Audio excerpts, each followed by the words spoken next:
And welcome to another exciting episode of The Energy That Surrounds Us. I'm your host, Michael. And with me is someone who, if you are on Facebook or on social media, you have seen her. She is everywhere. She is amazing. And I feel like there's no real way to introduce her because she's so well known. And so I feel like I'm going to stop wasting people's time and give the floor over to Medium Bianca Rose. Good evening, everyone, and good evening. Thank you so much for having me. Well, thank you for coming on. And for those who, I don't know how they wouldn't know, but those that don't, could you introduce yourself and tell a little bit about yourself? Yes, so I am Medium Bianca Rose. I am an evidential medium and channel, born and raised here on Long Island. I travel all over the US, performing, doing gallery readings, one-on-one sessions. Also, I obviously work in the paranormal industry, so I do work with Long Island paranormal investigators here on Long Island as a medium, as well as learning, the ins and outs of all the scientific um, side of everything. But yeah, my biggest thing of all is a lot of people in the industry like to refer to me as a human Ouija board because the way I communicate with the other side since I was little is they take my hand and they make me write, like as if I am the planchette. So no pen, just hand on a surface. I am the Ouija board, I am the planchette. And they communicate through me. I'm literally a channel. So they tell me everything about the person in front of me, the past, the present, the future, how they passed, everything and anything you could possibly imagine, through my planchette like connection, as well as, all the clairs, hearing, seeing, feeling. But the biggest thing of all is this, and I've not met many other people, or anyone rather, who does what I do yet. I have to say, of all the terms, evidential medium is a new one for me. So, what exactly do you mean when you say that? So I like to call myself an evidential medium and a channel, and I do not like to use the word psychic. And the reason why I don't use the word psychic, even though I am a psychic medium, is because I give all of the credit to the other side. They are the ones who know everything, the past, the present, the future.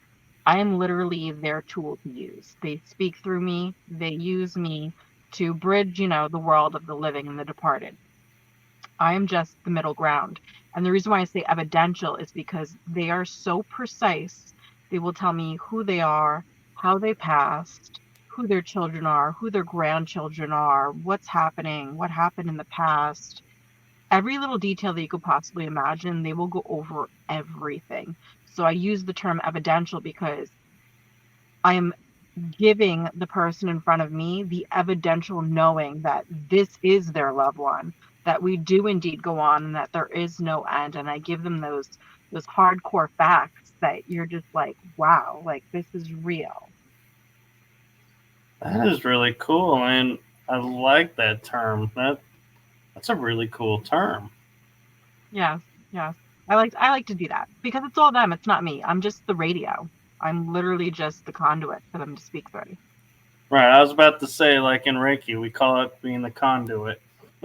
Yeah. Was this something you were born with, or did you find this later in life? So ever since I was really little, they would take my hand and write. And growing up, it was quite terrifying. The things that I would experience, But since I was little, like, say I'm just sitting here out of nowhere, my hand typically will just start to trace, like, say on, say I'm sitting on the couch, all of a sudden my hand will just start to do like a figure eight or like a circle. And now that I'm older, as I've grown older, um, I've learned when my hand starts to do that, that means there's somebody around and they want to speak through me. But since I was little, that's kind of how it all started. When I was really young, I did mess with Ouija boards like any other kid. And then I learned that you actually don't need to purchase a Ouija board in a store. You could take a piece of paper or a piece of cardboard and write it out yourself and just like kind of take a quarter. Then I learned that I didn't need that at all. And I realized that I was doing something that other people weren't doing, that I am what they are talking through. And I could just put my hand on a surface and start to write as if I am the planchette. And I started to put everything together as I, got a little bit older and realized that I didn't need that they literally speak through me and what I'm doing is not normal and not most people get to do what I do. And I love how you say every kid when they're growing up plays with the Ouija board, because I was like, nope, never played with one. And I was like, none of my friends did. Nobody I was around did. But I'm like, yeah, that must be a New Yorker thing. Probably. I mean, not everyone, but I was the kid who did, only because I was growing up in quite the haunted house here on Long Island, and the things that we were experiencing that house, or I was experiencing, was out of control, scary. Um, I definitely probably made it worse by using a Ouija board and talking to anything and everything, Like I didn't have an intention, like where I sit down with a client nowadays, I have the intention of connecting to their loved ones. Back then as a kid, I was just opening up to whatever was around. And I definitely probably made our haunting 10 times worse. So I'm kind of curious, growing up in the haunted house, did you think of the spirits as imaginary friends, or did you know them to be departed I spirits? knew I knew they were departed. I knew they were departed. That house was insane. I could like make a movie. There should be a movie one day of that house. The stuff that I experienced in that home is something you typically would see on like the Travel Channel, like My Haunting or whatever. That's I lived it. I really lived it. It was crazy. So, what's your favorite memory of the house, experience wise? I don't think there is a favorite. It was traumatizing. It was scary.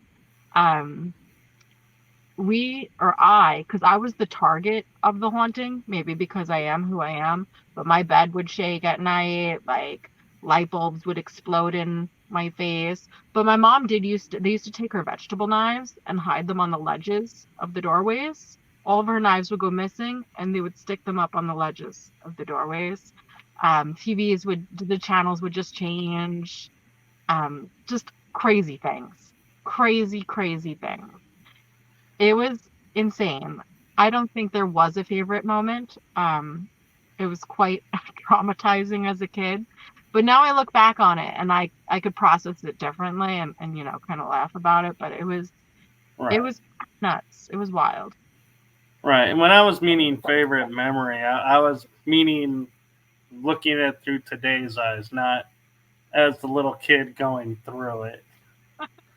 Um, I don't know. I mean, now that I'm older, I look back at it as all of that needed to happen. Everything had a purpose. It all had to unfold as it did so I could be where I am today, doing what I do for people all over the world. So now seeing it, I guess, from this perspective, I guess I wouldn't change a moment of it for anything because this is all made me who I am today. It's all connected, all of it has led me to where I am now. And I love that you say that, because a lot of people are always like, oh, yeah, I want to go back in time and change this, this, this.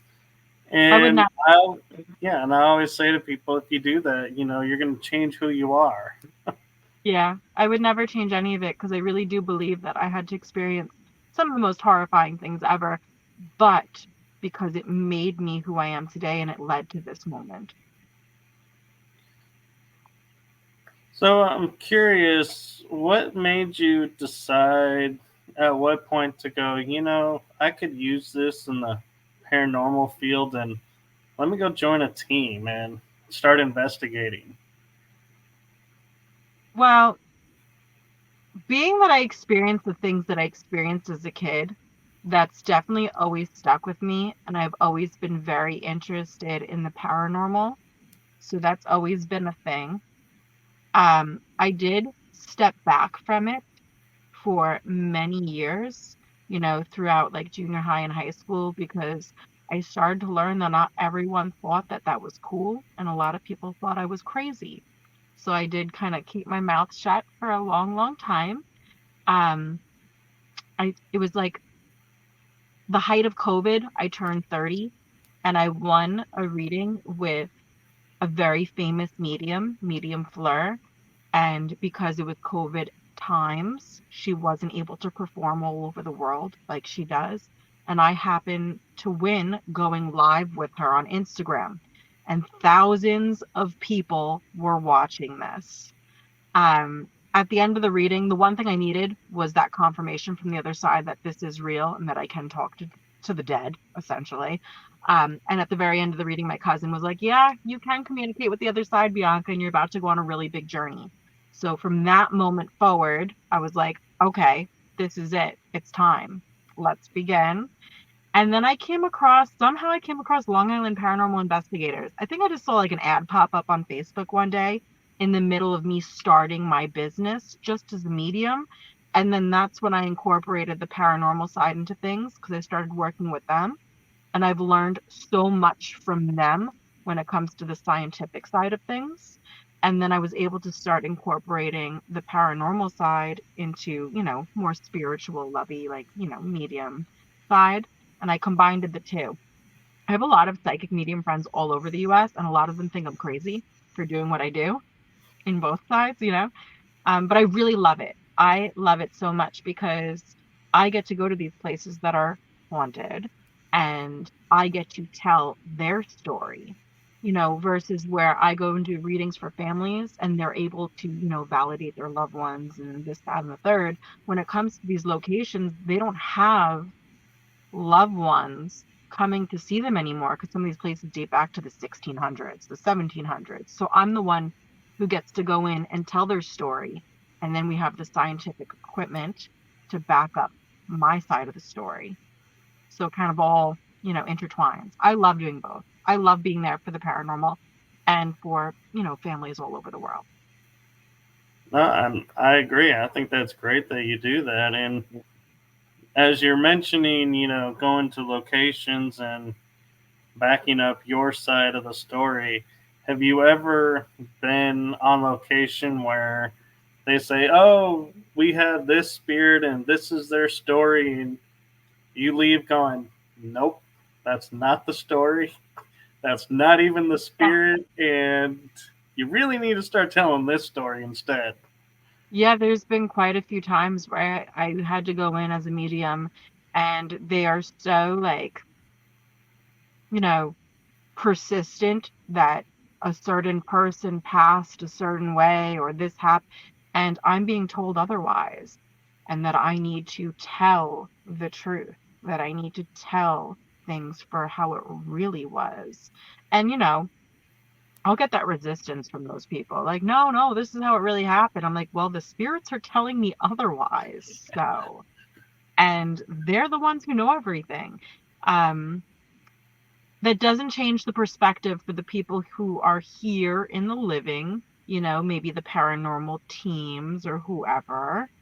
Um, but I will do my best to try and prove it otherwise, to bring forward the truth, to bring forward that evidential information that these spirits really want to share. They want their story to be told right.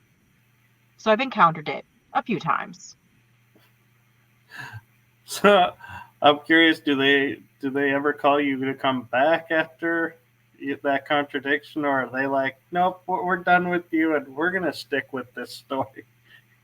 Um, no, I've had people, who are very resistant, and then I'll get a phone call or a message or something later on being like, "You'll never believe what we found out." And I'll get that just to validate you, Bianca, that what you were talking about is factual. So I will get that a little bit later on. I'm like, "Thank you. I really appreciate the validation. I do." Well, I think it's nice that they share that with you because they could keep that information to themselves and be like, nope, we don't have to tell her she was right, and we'll just change the story and say, well, this is based on our evidence. So I think it's really nice that they tell you. Definitely, definitely. So, if you were to go on investigation, as you said, you have medium, psychic medium friends all over. Who would be like your top three that you would want to go to investigate with? So, my good friend who I met through Long Island Paranormal Investigator. She's my best friend, Shannon Collins. Some people know her as Velma. She's known as a few different things, the Queen of Darkness. She is my everything. I love her so much. She's very well known out there in the industry. She is a hot topic sometimes because of who she is and the things she does. I love her more than anything. We recently went away and we filmed for a show, Dark Echoes, and back to back we did that at a location. And then we drove through the night and went to another location, which was the Grand Midway Hotel. And I had some YouTuber friends of mine come out and we filmed the night there. And that was like the best weekend ever. We had so much fun. The first night was Mangus Mills, Kim's Crypt in Pennsylvania. And then the second night was the Grand Midway. The Grand Midway was my favorite night. I watched her get kind of pulled and thrown and dragged across the ground that night in the hotel. I've never seen something like that happen before to someone. I think the spirits were hazing her because it was a brothel at one point in time, and she looks really good. She's a model, so I think they were a little, I don't know, maybe they were on edge because she's a threat. I don't know. But I watched her get thrown to the ground and dragged a little bit down the hallway. Like her face was imprinted in the rug. And then we had Poltergeist activity that night. We had such a great weekend. I love traveling with her and doing investigations with her. She's the other half to me. She's amazing. So she's my number one, and she always will be. And full transparency is Shannon's been on my show, and she was the one who said, "You need to get Medium Bianca on your show." Of course. I love her so much. She's amazing. She is. Yeah. So, who are his There's two and three? So two and three. So there's another medium that I recently became good friends with. I just dragged her over to the dark side into the paranormal industry. She's a psychic medium in New Jersey, and she has quite the follow. She's known as a psychic medium, but more recently, I've introduced her to the dark side of things and brought her into the paranormal industry. And I happened to somehow drag her off to Tennessee maybe 3 months ago in March. And I somehow dragged her to Brushy Mountain State Penitentiary and the old Harriman Hospital in Tennessee. And that was a whole new world to her. Um, Coolest investigations ever. And now she's, slowly flowing into this side of things as well. She's incorporating both, but I really love her and I would love for her to come out on more investigations. She's such a great time. Her name's Danielle Taverna, if I'm saying that correctly. Please don't kill me, Danielle. Um, but she's fantastic. And the experiences at those two places were quite amazing, especially, I don't think a lot of people know about the old Harriman Hospital in Tennessee. That place is insane. I've never experienced so many disembodied voices before in one evening. It was it was wild. I suggest everyone to go there. I don't think many people know about that place. That place is amazing when it comes to the paranormal and what's happening there. It's pretty wild. So she's number two. Um, Number three, I don't know. I gotta think about that. I'm friends with so many people all over. Who have I not investigated? I recently did a lot of networking this past weekend. I was at Penhurst Asylum, the really big Paracon, and I met a lot of people. Actually, and the weekend before that, White Hill Mansion Paracon, and there's quite a few people that I need to collab with. I would love to investigate with Mary Jo And Heather Taddy, I recently was connecting with her. We spoke about how we would love to work together in the near future. Um, there's a few other people that I spoke to that I would love to network with and go forward with. There's so many people that I need to, you know, branch off and connect with. And as Medium Bianca Rose, I have the honor of working with everyone in this industry. So I will definitely make my rounds. I'm getting there. I can only travel so much. I'm literally on the road probably every weekend. That amazes me. You are like everywhere. I am. I'm very tired. I just came from doing an event here on Long Island. I had a private house party that someone booked to have me come to their home this evening. So it's just like one thing after another.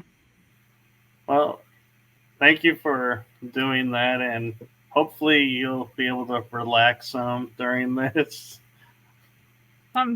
Somewhere along the way I will. So Thomas Dowling is wanting to know, how was Penhurst? It was fantastic this year.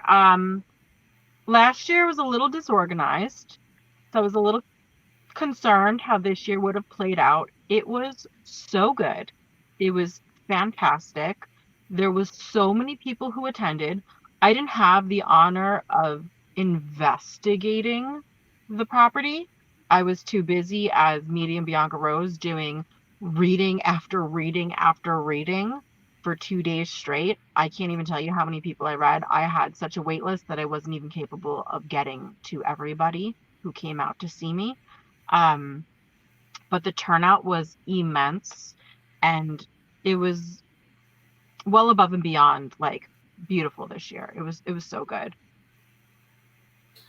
Talking about doing the galleries, because I've witnessed a few, and the one thing that always makes me curious is when you get someone and they don't want to accept it or even acknowledge it's theirs. Do you let it go then, or are you like some of the others who will just keep on pushing and pushing until they say, "Oh, that is mine"? So I didn't do a gallery reading there, but I do gallery readings. At Penhurst, I was doing individual. So I was offering session after session after session. But when I do a gallery reading, I approach things a little bit different than other people. In the industry, I know some mediums will stand there on stage and kind of like try to figure out like, oh, I've got this person and try to place them. I don't do it that way. While I stand on stage, I I scan the room, I feel who I'm pulled to. Then I ask that person, I ask them for permission. Do I have full permission to give you a reading? Typically I'll say, can I read you? And are you open to everything and anything? I want that permission. And then I begin with them and I go in, I start doing what I do and I just start talking to all of their people, whoever they have on the other side. And then when I'm done, I move to the next person in the audience that I'm drawn to. And again, I will ask them, do you have my permission? Or do I have your permission rather? And are you open to everything and anything? And then I'll begin with them and I will start to connect to all of their loved ones. And I will pull forward as many people that I could possibly find on the other side. I will not stop until I pull every single person forward. So say it's like mom and grandma and her sister and so that's how I do it. I do it a little bit different than other people. I like your way better, because to me, when you're sitting there and somebody says, "So who drives the truck?" and they're like, "I don't know. Nobody drives the truck." Me, And they're that's like, too "No, I'm vague. seeing this truck." And it's like, dude, let it go. They don't have it. And it's like everyone That's else is feeling slated. that's too vague. I want it to be hard facts. I want it to be evidential. So I will scan the audience and go to that one person, get their permission to begin with them, and then I go in and I start talking to all of their people. And I want that evidential information. I want to know who I'm talking to, first of all, how they passed, what children they still have in the living, maybe which ones are on the other side, who their grandkids are. I want everything. This way, the person in front of me knows this is real, and that we do go on, that there is no end, there is another side. Right. And so how do you at the end of the day say, okay, guys, enough. Medium Bianca Rose is closed for the night. That's literally Let's. what I say. I was just driving home and like my brain was still going so much and I was still hearing all this chatter and I'm like, I'm checking out for tonight. I'll say, thank you so much. Say, at the end of tonight's event, I say thank you so much for allowing me to be the bridge. It is such an honor. Truly, like I am blessed, but it's time for you to go back to the other side. It's time for you to leave me alone. But thank you. Like I am so grateful. And then when it comes to my everyday life, um, I typically have the choice. I open up and I shut down. That doesn't always mean that I'm going to be okay and that I'm not going to be bothered or I'm not going to bring something home because those moments do happen and weird things do happen, you know. But for the most part, I try to, like, this is it. I'm closed. Signing off here. No more for today. Like, this isn't happening. But my house is really active. There's a lot of weird stuff in my house that I live in currently. So it's always a wild ride here, but I try to keep it turned off. It just, there's never a guarantee, especially in my life. There's never a guarantee.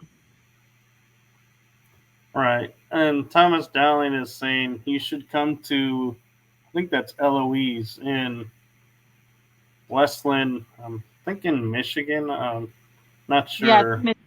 I haven't been there. That's the second time someone said that to me this week about how I should go out there. I haven't had the honor of going yet. So if someone wants to invite me, please do. I will absolutely come. Um, but no, I haven't gone yet and I would love to. And so we have a Lynn Monet who's apparently new to the paranormal or maybe new to my show. She just says, I'm new. Okay. And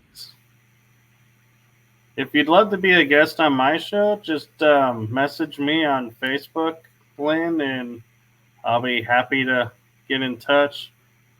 Oh, she says, no, I'm an international author. Okay. Apologies, I didn't recognize your name. Sure. Hit me up on Facebook, Michael Newcoff, and we'll be in touch. And she was asking if you could scan her. Now, I totally leave that up to you. I don't, because I know that's your work and that's, Oh, your, so yeah. you can message me privately if you'd like. I literally just came from a house party. So I've been doing like readings after readings after readings. So I am at a cap for today, especially because I just came from Penhurst Asylum and performed for 2 days straight. And then tomorrow I'll be doing readings all day out of a Starbucks. And then Friday I will be performing at the Bellport Brewery here on Long Island all evening. Um, so Bianca has kind of checked out for the evening, but by all means, absolutely, follow me on Facebook or Instagram or reach out to me. You could just type in Medium Bianca Rose on Google and I will pop right up and you could reach out to me for us to connect if you'd like. Only because I am the best way to describe it after channeling for hours is drunk. It's like you get this Right. weird, it's like feeling drunk. That's the best Yeah, way to you're in describe a euphoric state and it's like, yeah, or it. zoned. Had a few drinks, or as if you smoked a joint. That's the best way to describe it after channeling for hours. Yeah, that's why I was saying I'll leave it to your discretion because I don't want to say no for you and you're like, oh, I would have, but I also Yeah, understand I'm being like tired. still Yeah, hot. I'm like hot and on fire right now, still from all the work. yeah. So when people like reach out to you, and do you ever get the feeling like, so what you're actually wanting to know is this? It's not the question that you're asking, and do you go there, or do you stick to the questions that they're asking? I don't let people ask me questions typically. Maybe at the very end. So at the very end of the reading, I'll go, Oh, like right before I wrap things up, like when I'm done, I'll be like, do you have any questions? Is there anything you need to ask me before we end this? But I don't let them ask questions because there's no need to. I just ask in the very beginning, are you open to everything and anything? And I go over everything and anything. I will go over the other side will go over everything. So they'll go over, maybe the passing of loved ones. Then they'll talk about the person in front of me, like their life, the past, the present, the future. They'll talk about their career. They'll talk about their love life. We'll talk about pets who could be on the other side as well with them. We go over every little topic that you could possibly think of. Typically, at the end of a reading, there is no questions because we have talked about everything that you could possibly imagine in that time frame. In 15 minutes, I could probably go over an entire person's life in 15 minutes. At these big events, I offer 15 and 30-minute sessions. I could get so much out in 15 minutes. It's ridiculous, which is why I allow people to record their sessions. When I have someone sitting with me in person, I always make sure all of my clients have their phone charged and they record the session because so much is said in that 15 minutes or that 30-minute duration. And in an hour, that's just, it's a lot. And I have to slow down just to make sure I have enough to talk about an hour because it's so fast, so much. Um, Normally, no one has any questions when I'm done. And if they do, it's like kind of retouching on something that we already went over. And so I'm kind of curious because this is something out of my personal experience. Have you ever done a reading where someone you said, record it and they go home and they go, it didn't record? Yes, absolutely. So I just got an email yesterday. One of the clients who came to see me at Penhurst Asylum, they recorded the entire session. Um, Her session was the one session that was a little bit different than other people's sessions. I spoke to her loved ones and did all the things that I usually do. But what happened was while I was in the reading, I saw myself, or they showed me, stepping out the front door of this person's home, going to the right of the property is these woods. And it was really unsettling. And I was like going deeper and deeper into this. And what I found in the woods was something similar to, or definitely, a skinwalker. I've never had a skinwalker come up in a reading before. It was really interesting. And the reading was going over all sorts of crazy things, specifically the skinwalker situation. She messaged me the next day going, my entire recording is gone. It's not even in the trash. It just disappeared. And I was like, well, honestly, I'm not surprised because your reading was very different compared to other people. And we talked about some really strange things. So I'm not surprised that it just vanished. Um, so that happened literally this weekend. But then there's other scenarios where I will do, like, say, a house party and I'm doing reading, and I tell them, watch your phone. You never know what spirit could do. I've seen on numerous occasions where all of a sudden the recording just stops 10 minutes in and the client doesn't even realize till the very end. And I'm like, wow, your entire recording did not just record. So there's more, there's a lot of similar instances like that. But this one over the weekend was different. I think the whole skinwalker thing, that reading went really darkish, but we were comfortable with it. The client was comfortable with it. We were very open about the whole thing. She's used to it, and the whole family they're aware of their situation. But I'm not surprised that hers just vanished because of the severity of things that we were speaking on. Yeah. Mine was like a year's worth of readings with someone. I mean, a lot of little cassette tapes.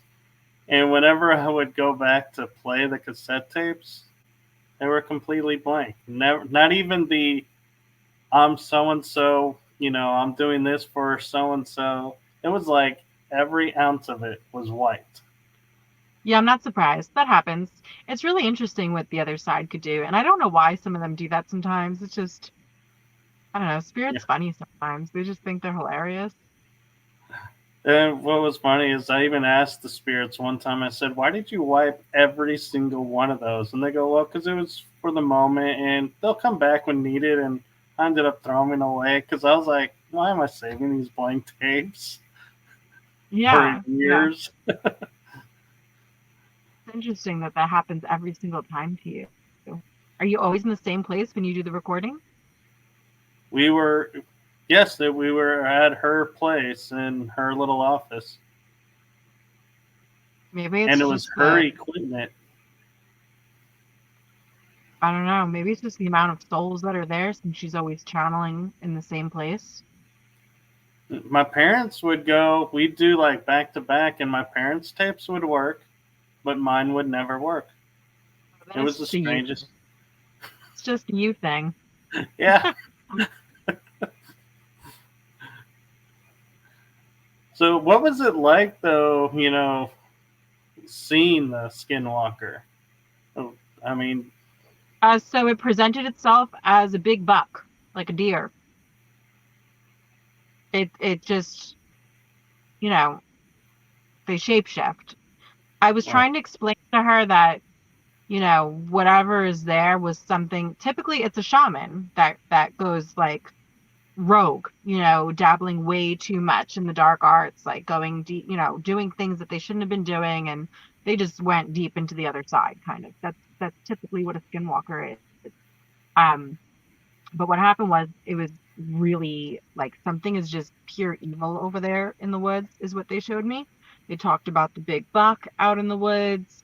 And then we also discussed how another time there was just an entire set of bones from a deer wiped completely clean. Not an ounce of blood, skin, flesh, nothing. Trigger warning. um, and it was like bizarre and it was just laid so perfectly. And what's happening is, that's not the only thing that's going on. I think it's like kind of calling in, um well, first of all, she is very sensitive to the other side, and she kind of reminded me of myself, in tune with, loved ones and normal spirits, so to say, but also the darker side of things. And she was it was like this big question: is it the house that all these spirits just keep gravitating? And I'm like, no, you are like me, you are like a bug zapper. And what's happening is things that are passing in the area, it's like, oh shit, there she is, and they're just coming to her, you know but I noticed that a lot with I know the paranormal industry notices that a lot with skinwalkers. It's not just skinwalkers going on. You've got all these other strange things, UFO stuff happening, spirit stuff happening, and that tends to be what's happening on her land, in her home, everything. It's like everything weird that you could possibly think of. And I guess it's because of the whole Skinwalker situation. I feel like do they gravitate all that other stuff? It's like one big vortex. It's like it's very all right. interesting. When you put it that way, it's like what was going through my mind is going, could the Skinwalker be like a guardian that's keeping the darker stuff at bay, saying, no, chill, and be like keeping the area semi clear and being like, hey, you guys stay back, not cool, and keeping her actually at bay so she doesn't get trapped. You never know. I've had my own weird personal experience once when it comes to skinwalkers, and I do wonder if maybe they like maybe some individuals more so than other individuals. And I am not an expert with cryptids whatsoever. That is not my thing. Honestly, that stuff frightens me. Like, it really scares me. I'm kind of terrified of all the cryptids, even though I have to work with this stuff because I work in the paranormal industry. But that stuff scares me. Okay, anything that's like crawling along the floor on four arms, like that stuff is I'm good. I don't want to deal with it. I'll deal with it if I have to deal with it. I'm, I'm a girl who talks to the dead. I like to talk to the spirits. But I have one experience that has to do with skinwalkers. I love going for these float sessions. If anyone knows what that is, it's like where you spend a very extended amount of period of time in a deprivation tank in water. and I will go for 90-minute sessions. And I had a really, really profound experience where I won't go into the long story, but at one point during my visions, a skinwalker showed up and they were explaining to me that I am not a threat to them and that I shouldn't be afraid of them. It was really weird. I have no idea why that came to me in my vision. And I was like, okay, but like stay away from me. It was really cool. I don't know. I have it all written down and I don't have that book with me right now, but it was quite the experience because that's not something I want to dabble with. But I do wonder, my biggest thing was like maybe skinwalkers, especially aliens. I know this with aliens, like do they gravitate more to psychic mediums because of who we are and how we connect to the other side? Are we okay? Like we're cool compared to other people, you know what I mean? Right. I have a lot of Yeah, I totally questions. get that. I have so much to learn when it comes to that, and I do have quite a few questions because I've had some interesting experiences. Um, that one-time thing with skinwalkers in a vision, in a float tank. It was really weird. Right.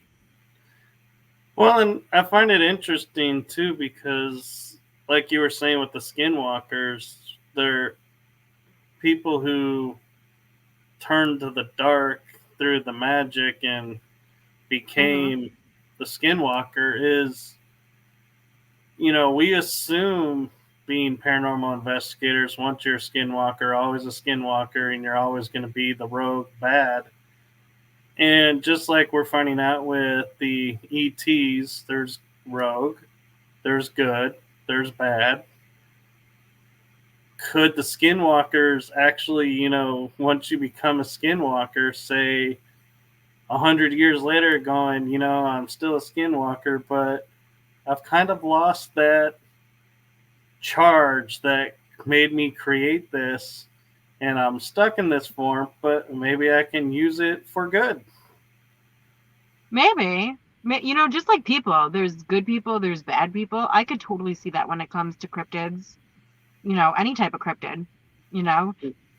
I mean, because we label things a specific way all the time, So maybe that flows with that, with certain cryptids as well, Right, because I mean, like an example of another one is like the dog man. It's like most cases I hear the dog man is he's just chasing you, and people are scared because there's this man with a dog head chasing me. I would be like going, heck, I think I'm gonna go the other way too, but who knows what you were going towards that maybe was more dangerous, and he was like a protective spirit saying, no, don't go there. Maybe. And we're assuming because he looks ferocious, he's ferocious and mislabeling him. Who knows? All I know is I get frightened by some of those things. I don't know. For me, I was talking on an interview earlier, and we were talking about haunted dolls and buildings and stuff, and I was like, oh hell no. I was like, that's my answer when I walk into a room unexpected. I'm like, oh hell no. That's my favorite. I love haunted dolls. And that's what I love about the paranormal field is everyone's different. It's and I totally think it's cool that that's your favorite. But for me, it's like it's the exact opposite of cryptids. To me, I find interesting. Do I want to hang out with them? No, but they're interesting. Whereas for you, it's like, nope. Yeah, I'm kind of terrified of cryptids only because, especially aliens, I have had some profound experiences with that. And that's where I'm going to counter back to, is it because I'm a psychic medium?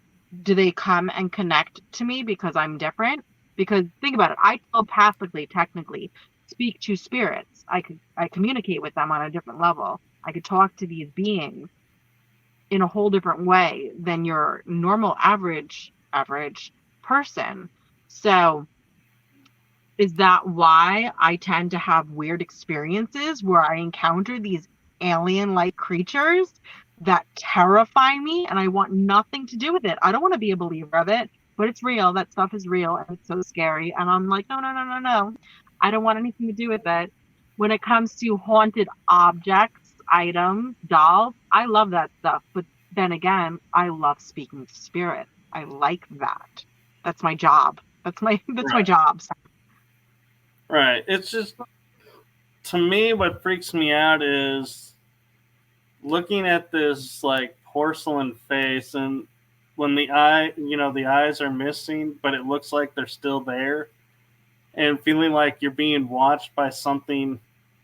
And I think what it really is the vessel dolls, where that really truly creep me out, where there's something inside the doll that's watching, and then it's like I can't figure out what it is, and I'm like, that's what gets me, like the hairs on the back of my neck standing up, going, "What are you?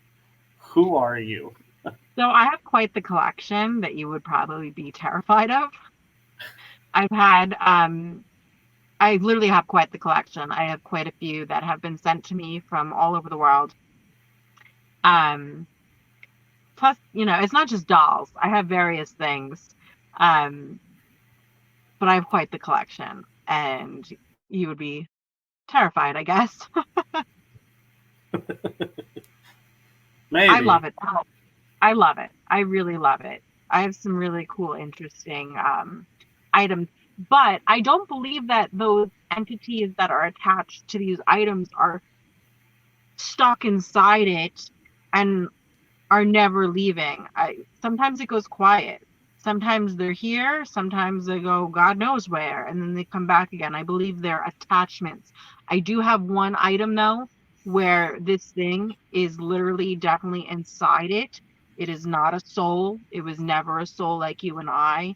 This is something that's more dark and evil. I acquired this doll from Rogers Mansion here on Long Island, which is the Southampton History Museum, and the thing that is inside this doll is it's evil. It's not good, and it's not human, and it calls itself Desiderius, which means the in between, the yearning, the loss, the suffering.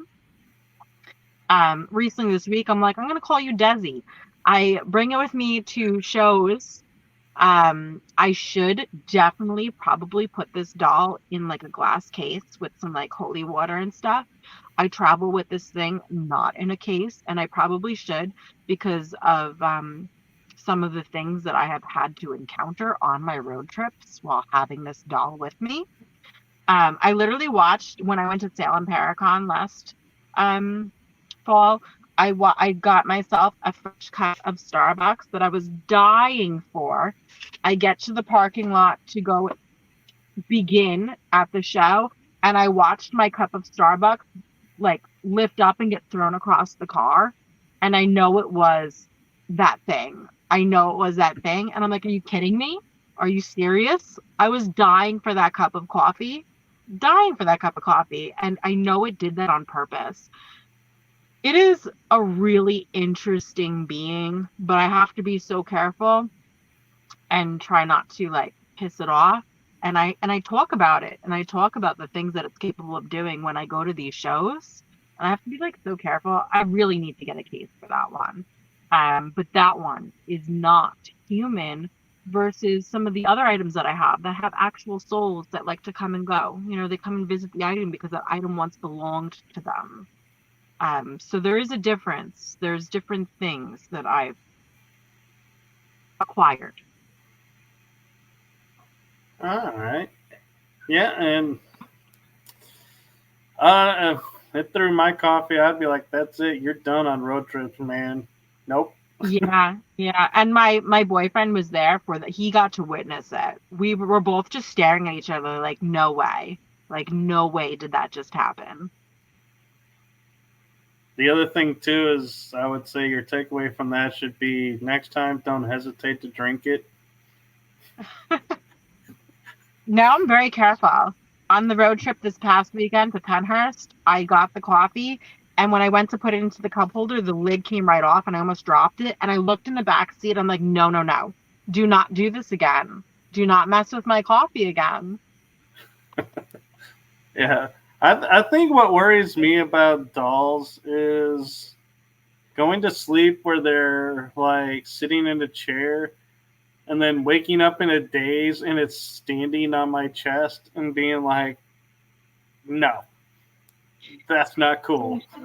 Luckily, that does not happen in my house, although in my bedroom is where I keep them all in these beautiful antique cabinets from the 1900s, and they are all there watching me while I am sleeping. I give them cat balls, which are proximity sensors, the balls that you could like Right. light up. I leave those with all of the items. This way I can monitor, like, say 2 o'clock in the morning, all of a sudden just one of them is lighting up. I've watched some really interesting things happen in my room, where it would literally go, the one would light up, the second it stops, it jumps to the next, and then it jumps to the next and jumps to the next. I've watched some really cool stuff happen, and I'll try my best to document these things and everything. I really should set up like a full running surveillance system to constantly monitor this, which is on my list to do. Just I need some extra cash, people. Um, but I haven't had anything crazy like that happen yet. I have watched proximity sensor balls get thrown, across the room from my items. I've watched that. And then there's other activity where things just get crazy, like really crazy. Um, but I don't know if it only pertains to my items, because I do live across the street from the St. George Manor, which is an old plantation for slaves. So I'm living on slave grounds. And I do believe that whatever is happening in this home goes beyond my collection that I've brought into the house, because we've had activity begin prior to these items and these dolls. But no walking dolls yet in this house, at least. So I'm curious with the cat balls because I've witnessed this now twice. Because we know how they go off and then they sit there for a little bit and then they'll go off again. Have you ever had it sequentially like 3 or 4 times going off to like the second it stops, it starts up Yeah, again? absolutely. There'll be periods of time where some of my lights, it'll just keep going and going and going and going and going. And I'll be like, can you stop now? And then it'll stop. I'm like, can you do it again? And then it'll light up. I get it to go, like, I'll get them to go on command sometimes. It's really Have you cool. ever have you ever tried the mag light test with them? No, no offense to anybody out there in the industry. I personally do not believe the flashlight to be legit. Okay. Unless it's a button that you're clicking and, turning on and off, like having the spirits click it on and click it off. I believe when you slowly unscrew the flashlight, what's happening is it's heating up and cooling down, heating up and cooling down, causing the light to turn on and to turn off. So personally, I don't believe that to be a legit scientific piece of equipment to communicate with spirits, because I believe that it is heating up and cooling down, causing it to relight and turn off over and over. Unless you give me a flashlight that we could press down and you're literally pressing the button, then we got some real paranormal stuff going on. No, I totally understand, and yeah, it's one of those. I guess it's personal choice, if you want to use it or not. But I'm also noticing, and it hasn't missed me of this episode, that you grew up in a haunted house and now live in a haunted house. Yeah, I mean, my whole life is just one giant haunted house. Honestly, I don't know. I mean, I am kind of there's a lot. There's a lot going on here. It does go beyond my collection. I do live across the street from this slave plantation, and what we're experiencing here is beyond, my own stuff. So, I don't know. My childhood house that was a really bad haunting. Um, the things that I experienced in that house, maybe because I was so much younger then, it seemed even worse, but it was pretty bad. It was kind of out of control. It all leads to something great. It does. But that was pretty nuts.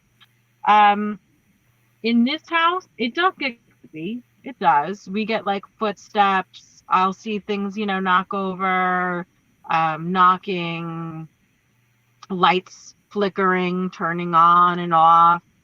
There's something not so great, I think, in the basement, which, counters back to the plantation across the street. Um, Sometimes disembodied voices. I'm actually having Long Island paranormal investigators come and do an investigation with me this June, the weekend of Father's Day. I'm doing a big event here with them to go deeper into this because it has gotten kind of out of control. And I literally do house clearings as a service. I help people get rid of things that shouldn't be in their home. I do that as my job. Um, what's happening though is I can't get rid of it here in this house. And I've tried on an array of occasions to try and get rid of.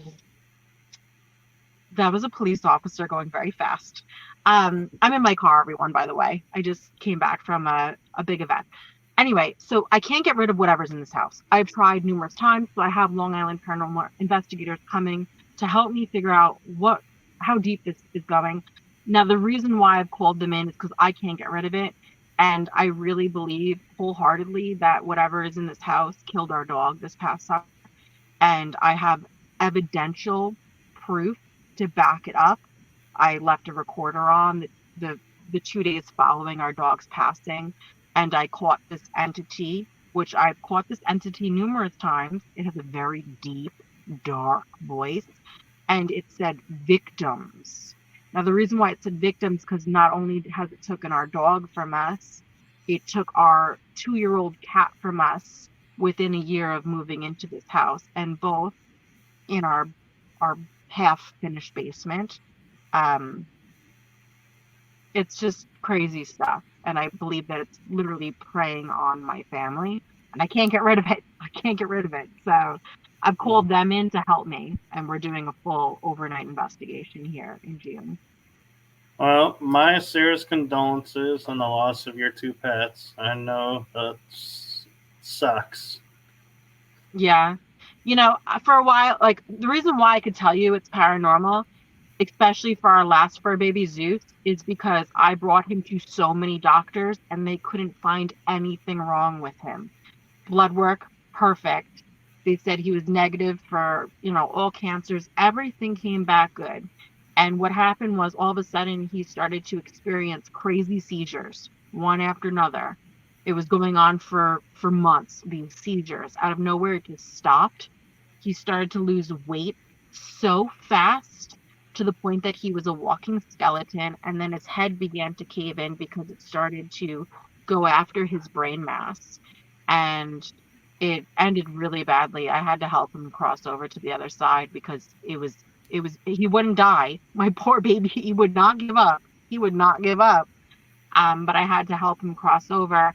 And I really wanted to know if he made it to the other side the day after his passing. So I left the recorder on and I asked the other side, can you please let me know that he made it? And a woman's voice came through and she said, he's with us. He's here on the other side. The following day on the recorder, the dark thing that I've caught in this house a few times, it said victims, like really deep. And that's when I knew, like, you took my dog. You took my dog. So, Yeah. so I've processed this. I've been able to talk about this so calmly. It's been a shit show. But I'm working on it. I'm gonna fix this. No, I totally understand and feel for you. And it was funny how the universe, I like to say how the universe works, because I was just about to ask you, do you ever have in your house that's haunted spirits that you have to remove because they act out? And you go Yeah. right into that story right as I'm about to ask that. Yeah. I mean, there's other stuff too, but whatever that thing is, that thing has been here for a long time. I've caught it on numerous occasions, like recording it. And like we'll hear it sometimes, like audibly. and just all sorts. I could tell you so many stories of the weird. Things get weird here. I like the other spirits that I have here, the ones that are tied to some of my items. They're great. They're fantastic. I don't mind having that in the house. But then there's that, and that needs to go. Right. And I like how you put that because that is an important distinction for people who want to allow the spirits, to maybe try and connect more with them. Is, you can pick and choose who resides in your space. You don't have to allow all or none, but there Yeah. is choice. I do explain that often to clientele, like for especially when I come across people who are gifted and who have the gift themselves to be able to connect to the other side. I always explain you need to make sure that you know how to open up properly and you know how to shut down properly. And intention is everything. You want to be very specific of what you're calling in. You can't just talk to anything because there might be something really dark kind of nearby, and all of a sudden you just called that thing to your house. So it's very important to be very knowledgeable and very specific on what you're connecting to, how to open up properly, how to shut down properly. Intention is everything, and boundaries is everything. It doesn't always mean that you're going to be safe and okay and secure. Obviously, I bring weird things home all the time. Typically, when I do bring home weird things, I'm able to get rid of it. But then you could run into situations where you can't get rid of it, and now you need help from others. And thank goodness in my world, I have a lot of connections and a lot of good friends of people who could step forward to give me a hand. Right. And I love that about the paranormal community when that gets together.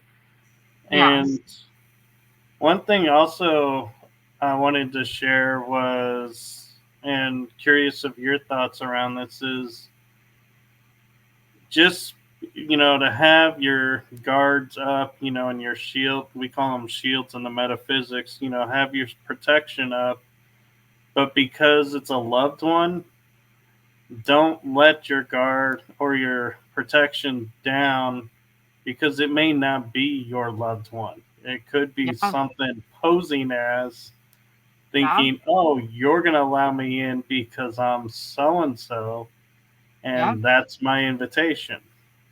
Absolutely. The spirit world knows everything. You could begin to talk to something, they know everything. They could portray themselves as, someone you love. They could talk about your life. They could talk about their life because things on the other side, they know everything. They know every little thing that you could possibly imagine as long as, you allow them to talk to you. So, it's very important to be very careful and intention is everything. It really is. But like I said, it doesn't always mean everything's gonna be okay. Right. I agree. And Thomas Dowling is wanting to know with the dark entity, did you ever ask it what it may want? Its purpose is probably to kill everybody in this house. That's definitely its purpose. As dark and as crazy as that sounds, that's what it wants. That's what that dark stuff wants. They want to, they want to take over. They want to Mm. they want to cause chaos. They want to destroy things. They want to cause havoc. That's the stuff they feed off of. I don't this and what I have in my house is not a demon. I could tell you that right now. This is not a demon. Um, I do question what specifically is, this thing that is here. I don't know if it's just something dark that formed from, this plantation that's right here, or if it's something more that I just attracted. I recently had a week where I became not okay and I was having a lot of dreams. Like literally this is like maybe, I don't know, 2 weeks ago or so. A lot of dreams about Jen and the things that I encountered and dreamed about and the things that I heard and experienced kind of made me feel like we may have a djinn in the house. Which in that case, if that is the case, it doesn't mean it wants to kill us. So I could be dealing with two things right now. I could have this djinn, Right. and I could have this darker thing that just really wants to destroy everything in the house. When it comes to the djinn, it wants what? Jewelry, food, it wants cigarettes, it wants to smoke, it wants to be pampered, it wants to be lavished and everything, and it could be using, me as its meal ticket. Does that make sense? Oh, it totally does. Okay. There's like layers of shit going on here. And then there's this other thing which I don't know. It's caused a lot of chaos. I know its purpose is to probably collect victims. It took our cat like maybe a year into the home while we were in Florida, in Disney World of all places. I get a phone call that my cat was found dead. There's no reason at all in the house by the caretakers who were taking care of the pets and everything. No rhyme or reason, just dead. And it was a baby too. It was 2 years old. And then Zeus, and then I noticed other crazy things. I could tell you stories on stories on stories of the things that we experience here, and it does go after. I notice it goes after us. It wants to go after us. So Mm. I have to get rid of this thing. That is my intention. But the thing is, I keep going. I don't let it stop me. I keep going. I keep doing my job.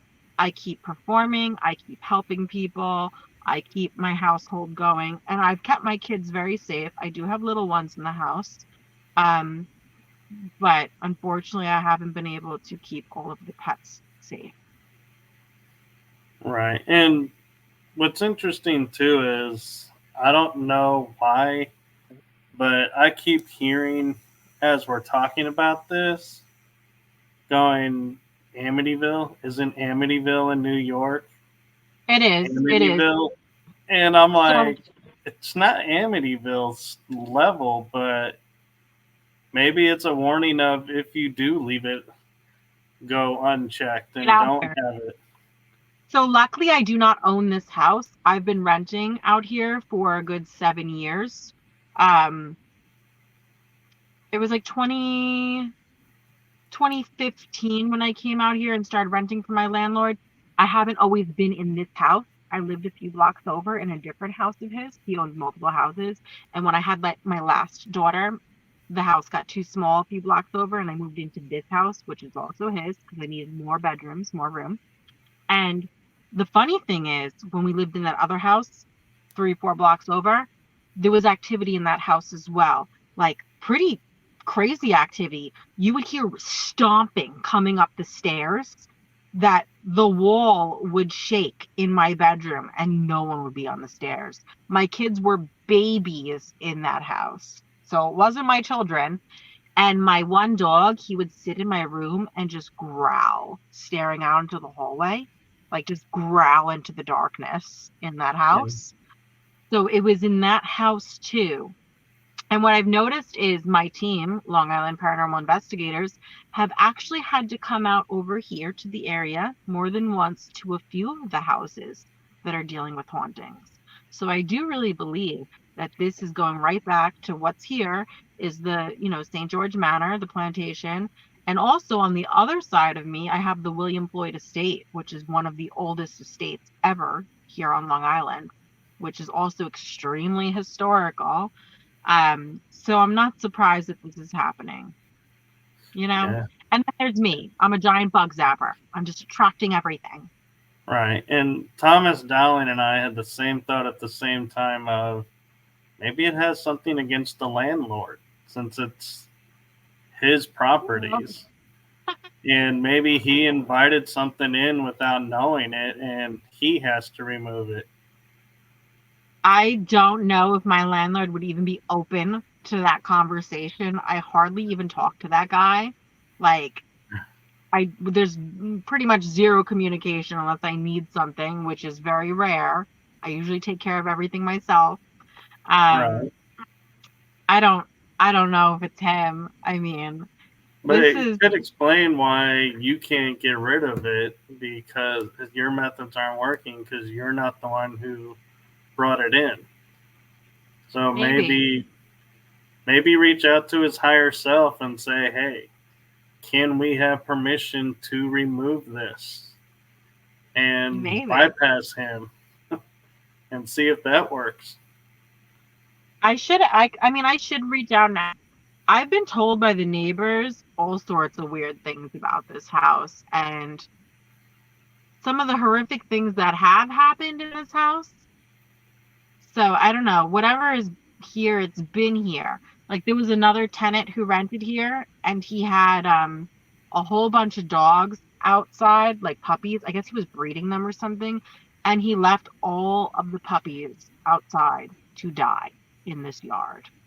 So I'm noticing like multiple weird stories around animals and death here that neighbors have told me about this home. There's just a lot of weird. I don't know. It's too much weird. Maybe they don't like animals. Who knows? I don't know. You know, Whatever that it could is, it be. needs to be fixed. They may not like the animals because the animals can see more than we can see and are more in Probably. tune than we are. So they're a bigger threat. Also, no, also, I love them. It's gonna go after everything that I love. I believe that's the intention behind that. Like we're gonna go after the things you love. We're going to take away all the things that you love first. We're going to slowly break everything down. I don't know. It's a whole monster in itself. I agree. Yeah. And I just realized we're at an hour and 13 minutes. So Okay. I didn't mean to go so far over the hour because I know you are tired and wanting to rest. Thank you. It's somewhat here. So to wrap it up, what it would be, I like to ask this of all my guests is out of your life's experiences, doesn't have to be paranormal. In your case, it probably will be. I'll just say because you're like me, grew up in it. What would Yeah. be a golden nugget that you would want to leave with everyone that watches this episode? A golden nugget. What does Meaning, the just golden pertain to? so a golden nugget means like if I was to say, you know, through my experiences, I learned that you can't please everyone. So put yourself first. That's okay. It's not selfish to put yourself first and to grow. So something you've learned basically through your life's experiences that you would want to share with others. So through my life experiences, Right. I have definitely learned. I have quite the history. I'm 34, but I feel like I have lived a million lifetimes with the amount of things that I've lived through in my life. And with that being said, I have, there's a lot of people who really know my history, okay, and I have lived through some very sad things, some very heavy things. But I do believe that for anyone out there who is a medium, who is a psychic, okay, I'm noticing a pattern for not just me, but for a bunch of us, that people like us have to go through some of the most heaviest of darkest things throughout our lifetime. So when we finally get to where we are now, as a psychic, as a medium, whether you're working with the public or not, you'll finally understand everything. I believe that we have to go through pain and suffering and build this dictionary so we could understand suicide, murder, overdoses, depression, some of the heaviest things that you could possibly imagine. So when we finally get to where we are now, for when I get to where I am now, I can sit with people here in the living and on the other side, and I have this dictionary and I can understand not only as a psychic medium, but as a person, all of these things. I could relate to all of these things so I could help so many people here in the living on the other side. So I find it often that people like me, people like us, for anyone who is watching this, that we have to go through some of the most darkest, scariest shit ever. So one day we could finally make it to here, if we make it to here, where we are now, so we could help so many people on a whole different level. That's what I have learned throughout this entire life, that there was a big reason behind all of it, so I could stand where I am now and have the honor of doing what I do today. Well, thank you. And I agree. And so I'm going to close this out with saying thank you to the chat room.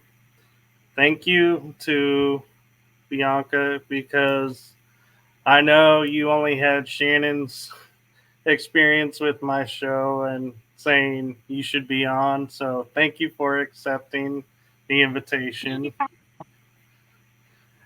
And I'm going to say good night, good day, good morning, wherever you are in the world. Make it a beautiful day. Share your light. And like Bianca said, where we are today, who we are today, is forged through what we've gone through. So be the way shower for those that are coming up through what we went through, and let them know that there's hope, that it's not all going to end in the bad down and be down about things, that there is light and joy at the end. So be the way shower for the next generation. Thank you, everyone. Good night. Good night.